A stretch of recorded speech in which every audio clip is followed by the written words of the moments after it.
نحمده ونصلي على رسوله الكريم اما بعد فاعوذ بالله من الشيطان الرجيم بسم الله الرحمن الرحيم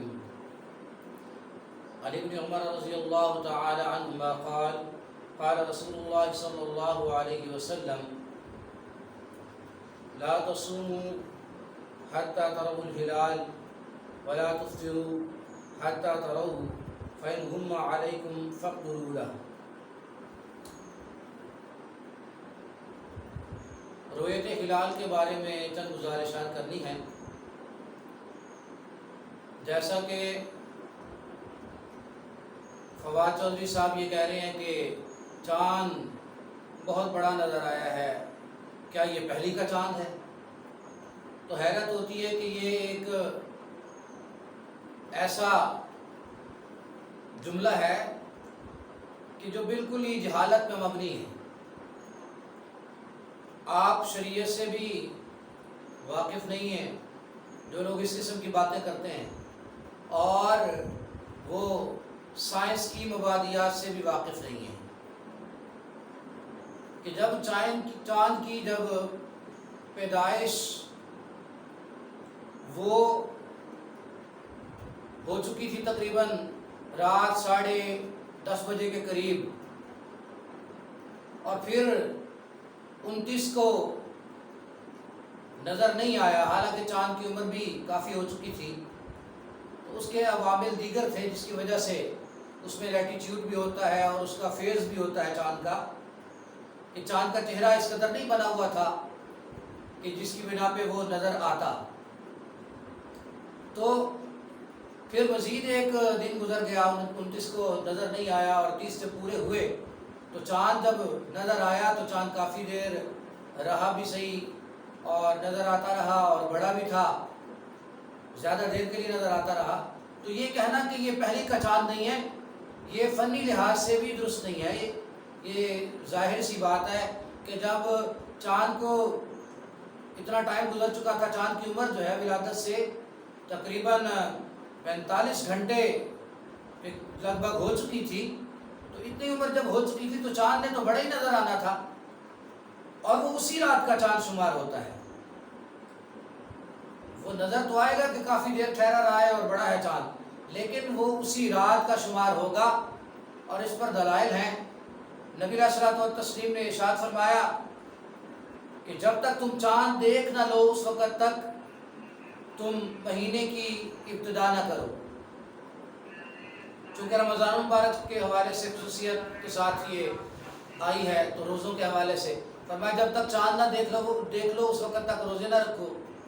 اور صوموا لرؤیتہ وافطروا لرؤیتہ، اور اگر افطار کرنا ہے تو تب بھی رویت کا مدار، رویت پہ اعتبار ہے۔ تو چاند کی رویت پہ جو اعتبار کیا گیا آج سے 1450 صدیاں پہلے کیا گیا، نبی علیہ الصلوۃ والتسلیم نے، آج کے جو جدید سائنس ہے وہ بھی اسے جانتی ہے۔ آپ جو ماہرین ہیں ان سے پوچھ کے دیکھیں کہ چاند کی جو ولادت ہے اس کا تو آپ کنفرم کر سکتے ہیں،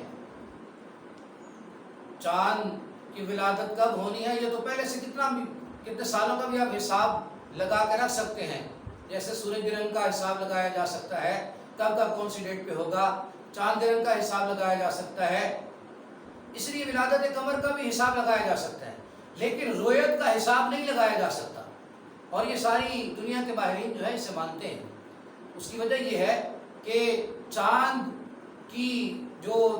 گردش ہے، چاند کا جو مدار ہے وہ اس حساب سے ہے، اس میں فرق ہوتا رہتا ہے،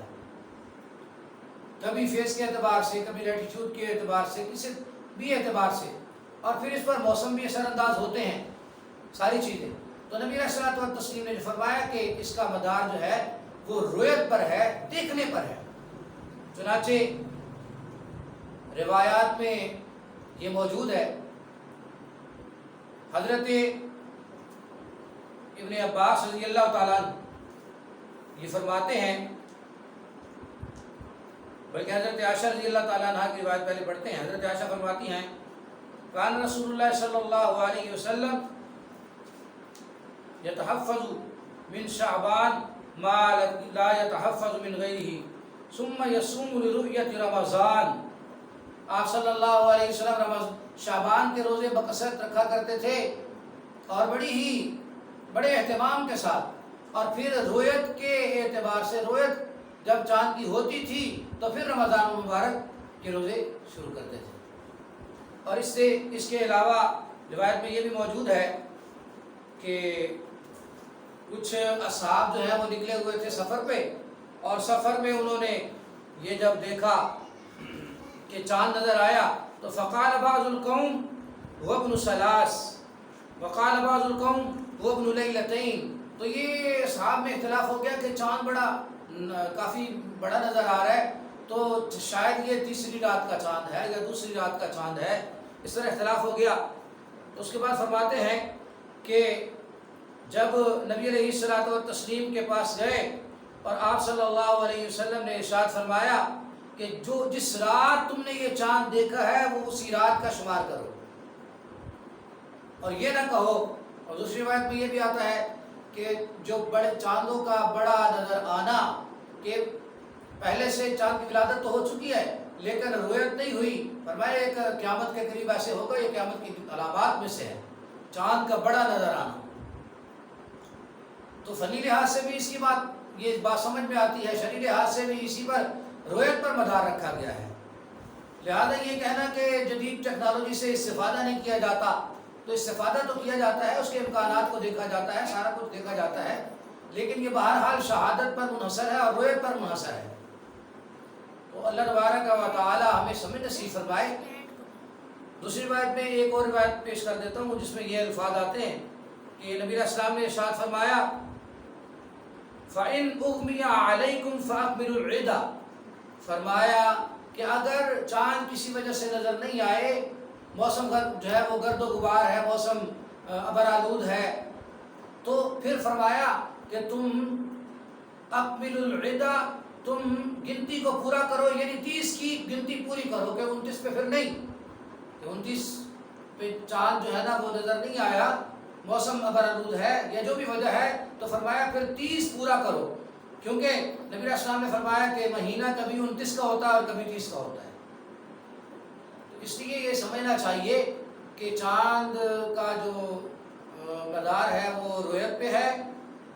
اور قمری جو مہینے ہیں اس کا ان کا مدار رویت پہ ہے، اور اس مسئلے کو متنازع نہیں بنانا چاہیے۔ اللہ تبارک و تعالی سمجھ نصیب فرمائے۔ وآخر دعوانا الحمدللہ رب العالمین۔